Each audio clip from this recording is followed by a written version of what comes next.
13 साल का एक लड़का रात 3 बजे अपने घर से निकल जाता है, बिना कोई चिट्ठी, बिना पैसा और बिना भय के, सिर्फ ईश्वर की तलाश में।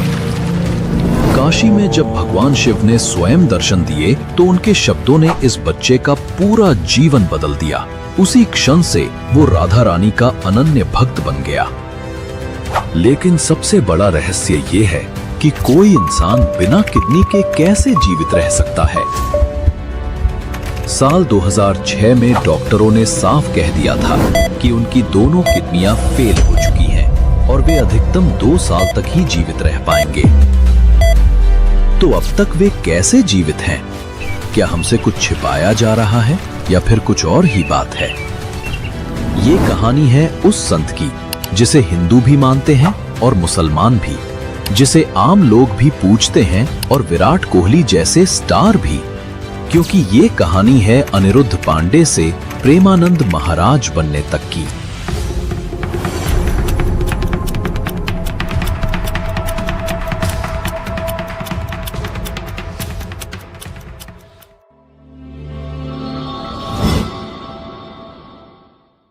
इस महान संत की यात्रा शुरू होती है साल 1969 में, जब उनका जन्म उत्तर प्रदेश के कानपुर जिले के अखरी गांव में एक ब्राह्मण परिवार में हुआ। उनका जन्म का नाम था अनिरुद्ध कुमार पांडे। उनके पिता श्री शंभुनाथ पांडे और माता रमा देवी गहरे धार्मिक विचारों वाले थे। परिवार में साधु संतों का आगमन और सत्संग नियमित रूप से होता था।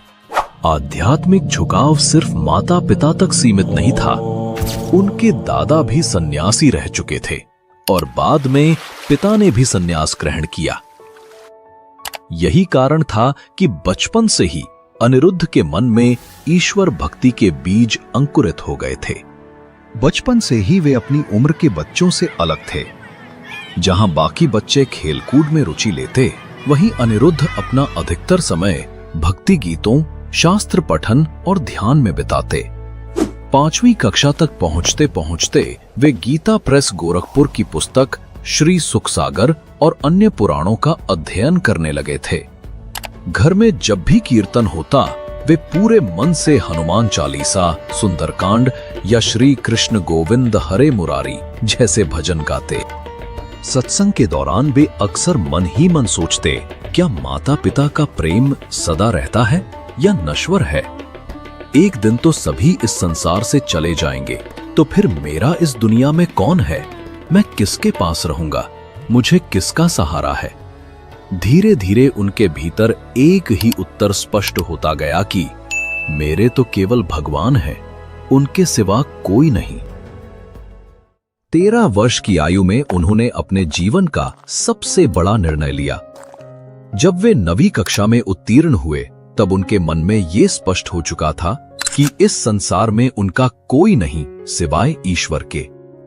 यही सोचकर उन्होंने घर छोड़ने का निश्चय कर लिया। अनिरुद्ध अपनी मां से सबसे अधिक स्नेह करते थे, इसलिए सबसे पहले उन्होंने अपनी मां को ही ये बात बताई। उन्होंने कहा, अम्मा, हमारा मन करता है कि हम घर से भागकर भगवान की प्राप्ति करें। मां ने मुस्कुराते हुए जवाब दिया, भागकर थोड़े ही भगवान मिलते हैं बेटा। अगर भगवान को पाना है तो बैठकर भजन करो। इस पर अनिरुद्ध ने दृढ़ स्वर में कहा, नहीं अम्मा, हमारा मन है कि हम बाबा जी बन जाएं। ये बात सिर्फ आपको बता रहे हैं। मां ने सोचा, बच्चा है, किसी संत का सत्संग सुन लिया होगा, इसलिए ऐसे विचार आ रहे हैं। ये सोचकर वो फिर घर के कामों में व्यस्त हो गई। लेकिन अगले ही दिन प्रातःकाल लगभग 3 बजे, जब पूरा घर गहरी नींद में था, अनिरुद्ध ने चुपचाप अपने माता पिता को प्रणाम किया और घर से निकल पड़े। वे केवल अपने विश्वास और ईश्वर भक्ति के सहारे एक नई यात्रा पर निकल पड़े, बिना किसी साधन, बिना किसी भय के। जब वे घर से निकले तो अपने साथ सिर्फ 4 चीजें लीं, एक गीता, कुशा का आसन, पीतल का लोटा और एक चादर। यही 4 वस्तुएं एक सन्यासी जीवन की मूलभूत आवश्यकताएं थीं। उन्होंने ना कोई पैसा लिया, ना अतिरिक्त कपड़े, ना ही खाने पीने का कोई सामान। रात के अंधेरे में वे घर से निकले और लगातार 15 किलोमीटर पैदल चलते रहे। सुबह होने तक वे एक जंगल में स्थित विशाल शिव मंदिर पहुंच गए।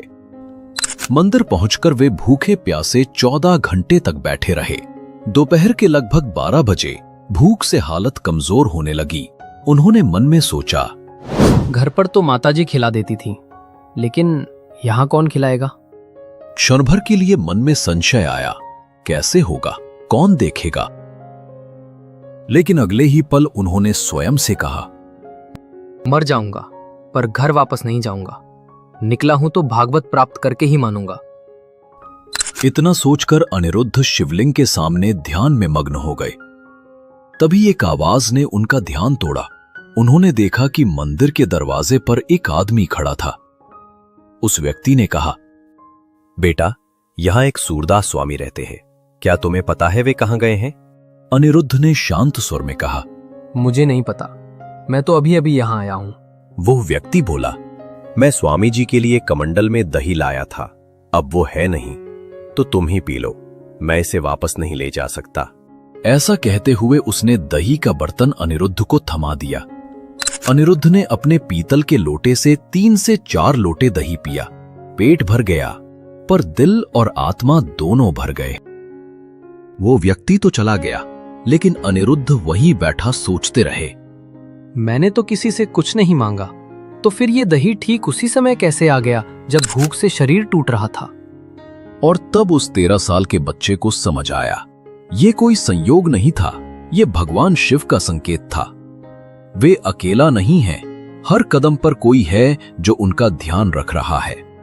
उस क्षण वो 13 साल का बालक शिवलिंग से लिपटकर फूट फूट कर रो पड़ा। ये आंसू डर के नहीं, बल्कि कृतज्ञता और ईश्वर के साक्षात्कार के आंसू थे। दूसरी ओर जब महाराज जी के घरवालों को पता चला कि वे घर से भाग गए हैं, तो सब घबरा गए। 3 दिन की तलाश के बाद किसी व्यक्ति ने बताया, एक गोरा सा लड़का वहां मंदिर में बैठा है। इतना सुनते ही पिताजी, बड़े भाई और परिवार के लोग तुरंत वहां पहुंच गए। जैसे ही महाराज जी ने पिता को आते देखा, उनके मन में भय और सम्मान दोनों उमड़ पड़े। वो बचपन से ही पिता की डांट और सख्ती से डरते थे। महाराज जी शांत होकर बैठे रहे। पिताजी ने 2 बार उन्हें खड़ा होने को कहा, पर उन्होंने कोई जवाब नहीं दिया, बस मौन साधे बैठे रहे। तीसरी बार जब पिता ने कठोर स्वर में कहा, मैंने 2 बार कहा, तुमने सुना नहीं, खड़े हो जाओ। तब महाराज जी ने सिर उठाकर दृढ़ता से कहा, हमारी ये जिंदगी अब भगवान के नाम है। हम ना तो घर लौटेंगे, ना आपकी ये बात मानेंगे। चाहे हमें काट डालिए, पर हम घर नहीं जाएंगे। ये सुनकर पिता का हृदय द्रवित हो गया। आंखों से आंसू बह निकले। उन्होंने अपने बेटे को सीने से लगा लिया और भावुक होकर 3 बार बोले, राम राम राम। फिर उन्होंने पुत्र को एक अद्भुत आशीर्वाद दिया, जाओ बेटा, अगर तुम बंजर भूमि पर भी बैठोगे तो वहां फूलों की वर्षा होगी। दुनिया की कोई शक्ति तुम्हारा बाल भी बांका नहीं कर सकेगी। पर याद रखना, अगर कभी किसी की बहन या बेटी की ओर गलत नजर डाली तो फिर तुम्हारा अंत निश्चित होगा। महाराज जी ने हाथ जोड़कर कहा, पिताजी, ये दिन कभी नहीं आएगा। मैं जीवन भर ब्रह्मचर्य का पालन करूंगा और कभी आपका विश्वास नहीं तोड़ूंगा। उस दिन के बाद महाराज जी अपने माता पिता से फिर कभी नहीं मिले। लेकिन उनके पिता का वो आशीर्वाद आज तक महाराज जी को संभाले हुए है। जीवन में कितनी भी मुश्किलें आईं, लेकिन हर बार भगवान की कृपा से सब ठीक हो गया। दोस्तों, अब शुरू होती है असली कहानी। लेकिन आगे बढ़ने से पहले वीडियो को एक लाइक करके कमेंट में राधे राधे अवश्य लिखिए। आपके लिए तो ये बस 5 सेकंड का काम है लेकिन हमारे लिए आपका आशीर्वाद है। अनिरुद्ध पांडे का अब सिर्फ एक ही लक्ष्य था, ईश्वर की प्राप्ति। इसी उद्देश्य से वे भगवान शिव की नगरी काशी की ओर चल पड़े। काशी पहुंचते ही उन्होंने सबसे पहले नैष्ठिक ब्रह्मचर्य यानी आजीवन ब्रह्मचर्य का व्रत लिया। उन्हें नाम मिला आनंद स्वरूप ब्रह्मचारी और बाद में जब उन्होंने पूर्ण संन्यास ग्रहण किया तो उन्हें स्वामी आनंदाश्रम की उपाधि प्रदान की गई। उन्होंने काशी के प्रसिद्ध तुलसी घाट को अपनी तपोस्थली बनाया। तुलसी घाट पर स्थित एक प्राचीन पीपल के वृक्ष के नीचे वे निवास करते थे और वहीं दिन रात गहरी साधना में लीन रहते। ये वही घाट था जहां महान संत तुलसीदास जी ने भी अपना समय बिताया था और रामचरितमानस के कई अमर अंशों की रचना इसी पवित्र भूमि पर की थी। रात में वे उसी पीपल के पेड़ के नीचे सोते। जमीन ही उनका बिछौना और आकाश ही उनकी छत थी। कंबल की जगह वे गेहूं की पुरानी बोरियां ओढ़ते और कड़ाके की ठंड की रातों में भी यही उनका एकमात्र आश्रय होता था। महाराज जी की दिनचर्या की बात करें तो अत्यंत सख्त और अनुशासित थी। उनका दिन रात के 2 बजे शुरू हो जाता था। पहला गंगा स्नान सुबह 3 बजे, दूसरा दोपहर 12 बजे और तीसरा शाम 6 बजे। कड़ाके की ठंड हो, तपती गर्मी या मूसलाधार बारिश, उन्होंने गंगा स्नान कभी नहीं छोड़ा। ये उनका नियम था, उनकी साधना का अभिन्न हिस्सा। स्नान के बाद महाराज जी तुलसी घाट लौटकर पीपल वृक्ष के नीचे आसन लगाते और फिर गहन ध्यान में लीन हो जाते। वही उनका मुख्य साधना काल होता था। दोपहर के स्नान के बाद वे भिक्षा के लिए निकलते, पर उनकी भिक्षा मांगने की विधि भी निराली थी। वे अन्य भिखारियों की पंक्ति में बैठ जाते, सिर्फ 10 से 15 मिनट तक प्रतीक्षा करते। यदि उस दौरान किसी ने कुछ दे दिया तो स्वीकार, और यदि नहीं दिया तो वे गंगा जल पीकर भगवान का ध्यान करते हुए शांत भाव से उठ जाते।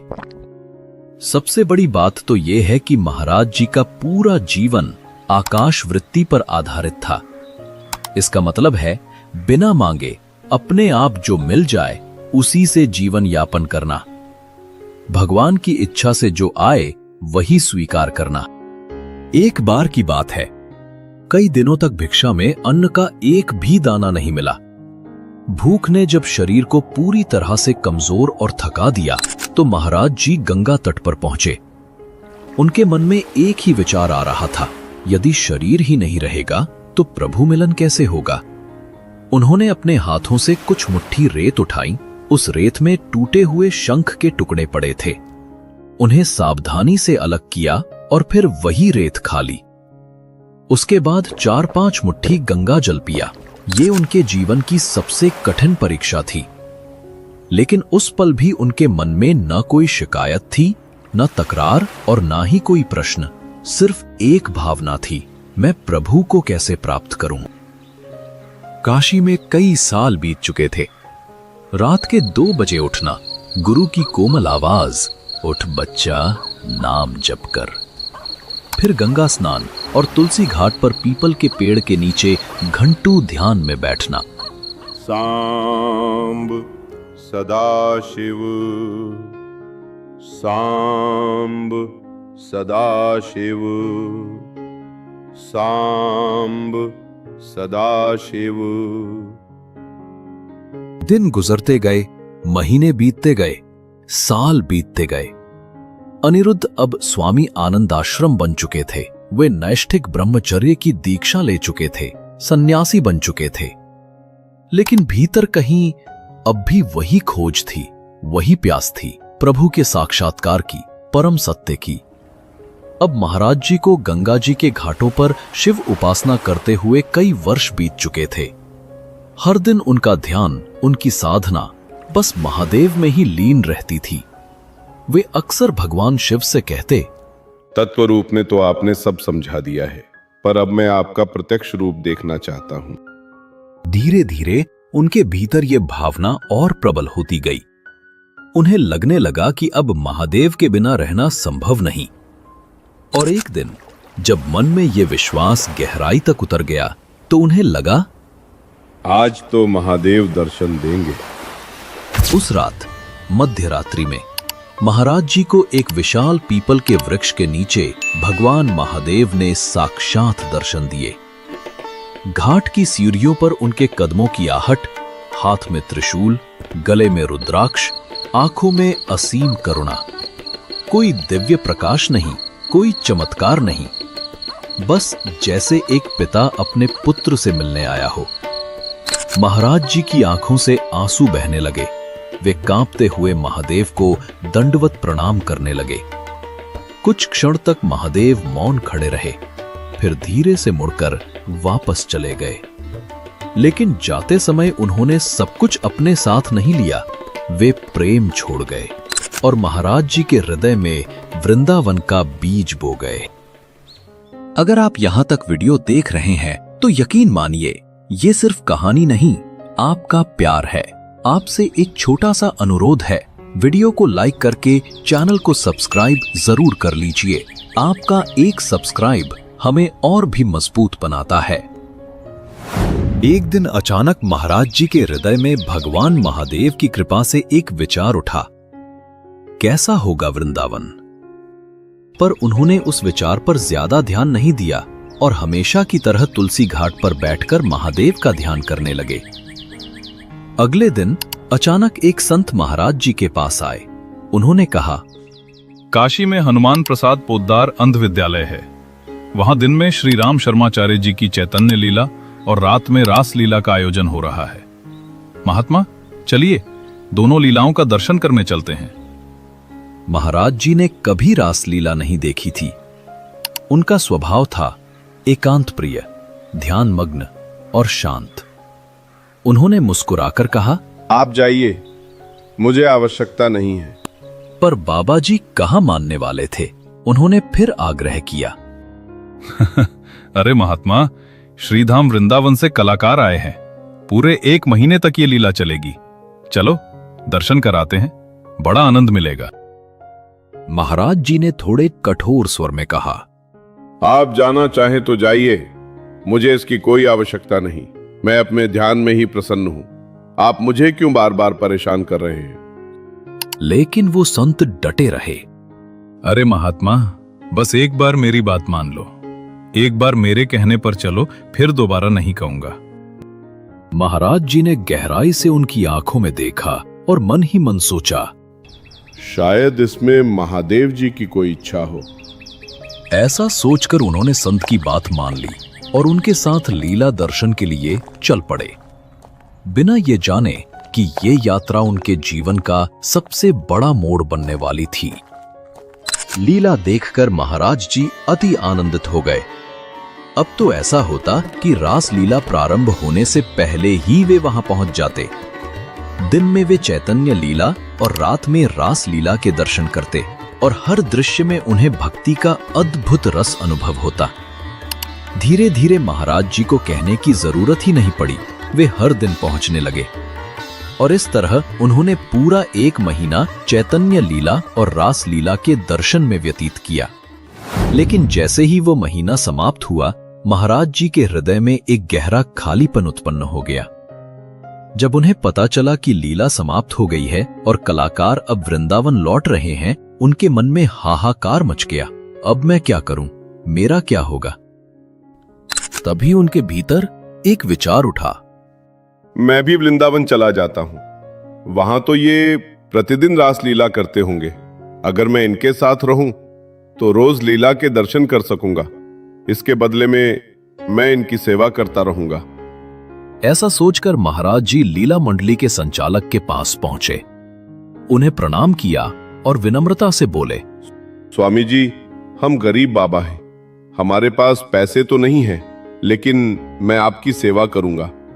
मुझे अपने पास रख लीजिए। संचालक महोदय मुस्कुराए और बोले, अरे नहीं बाबा, ऐसा तो संभव नहीं है। ये कैसे हो सकता है?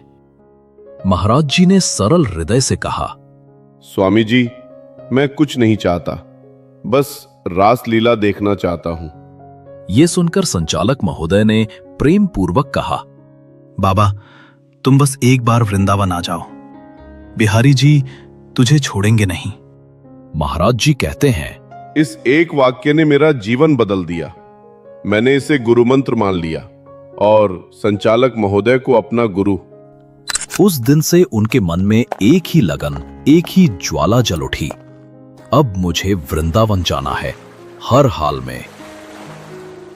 1 महीने तक लीला दर्शन करने के बाद महाराज जी फिर अपनी पुरानी दिनचर्या में लौट आए। सुबह गंगा जी में स्नान, फिर तुलसी घाट पर बैठकर ध्यान। लेकिन अब उनकी साधना में एक नया संकल्प जुड़ गया था। मुझे किसी भी तरह वृंदावन पहुंचना है। एक दिन प्रातःकाल महाराज जी तुलसी घाट पर ध्यान में बैठे थे। उसी समय पास स्थित संकट मोचन हनुमान मंदिर के बाबा युगल किशोर जी प्रसाद लेकर उनके पास आए और बोले, लो बाबा, प्रसाद ले लो। महाराज जी ने पूछा, हमें क्यों दे रहे हो? बाबा ने मुस्कुराकर कहा, महादेव जी की प्रेरणा हुई है। महाराज जी ने फिर पूछा, क्यों प्रेरणा हुई? हमें ही क्यों दे रहे हो? और भी तो बहुत लोग हैं, उन्हें दे दो ना। बाबा युगल किशोर जी शांत स्वर में बोले, पता नहीं क्यों, लेकिन प्रेरणा सिर्फ आपके लिए हुई है। जब महाराज जी ने देखा कि ये भावना निष्काम और सच्ची है तो उन्होंने विनम्र भाव से प्रसाद स्वीकार कर लिया। फिर बाबा बोले, बाबा, पास में ही हमारी कुटिया है, आप वहां रुक जाइए। महाराज जी ने कहा, नहीं, हमारा नियम है कि हम किसी गृहस्थ के दरवाजे नहीं जाते। आकाश वृत्ति से जो मिल जाए वही पर्याप्त है। बाबा ने तुरंत कहा, अरे नहीं महाराज, हम गृहस्थ नहीं हैं, हम भी बाबा जी हैं। उनकी सादगी और भक्ति देखकर महाराज जी उनके साथ चल पड़े। कुटिया गंगा जी के बिल्कुल किनारे पर थी। वहां बाबा युगल किशोर जी ने दाल रोटी बनाकर महाराज जी को खिलाई और प्रेम से बोले, बाबा, हम तो हर समय सेवा में ही रहते हैं, आप दिन भर हमारी कुटिया में विश्राम कर सकते हैं। उसके बाद महाराज जी कभी घाट पर ध्यान में लीन रहते तो कभी उस कुटिया में विश्राम करते। मानो गंगा की धारा और ईश्वर की कृपा उन पर हर पल बह रही हो। युगल किशोर जी महाराज जी से अब अपनापन महसूस करने लगे थे। एक दिन महाराज जी ने बड़े सरल भाव से पूछा, क्या आप मुझे वृंदावन पहुंचा सकते हैं? जैसे युगल किशोर जी तो पहले से ही तैयार बैठे हों, उन्होंने तुरंत कहा, बाबा क्यों नहीं, जरूर पहुंचा दूंगा, बताइए कब चलना है। महाराज जी ने मुस्कुराते हुए कहा, हम तो तैयार ही बैठे हैं, जब आप प्रबंध कर दें तब चल पड़े। युगल किशोर जी ने कहा, ठीक है बाबा, कल की तैयारी कर लीजिए, मैं ही ले चलूंगा। ये सुनकर महाराज जी का हृदय आनंद और रोमांच से भर गया। कल मैं वृंदावन जा रहा हूं। चूंकि काशी से सीधी कोई गाड़ी वृंदावन नहीं जाती थी, इसलिए युगल किशोर जी महाराज जी को पहले चित्रकूट लेकर गए। वहां उन्होंने 2-4 दिन ठहरकर व्यवस्था की और फिर प्रेम पूर्वक महाराज जी को वृंदावन जाने वाली गाड़ी में बैठा दिया।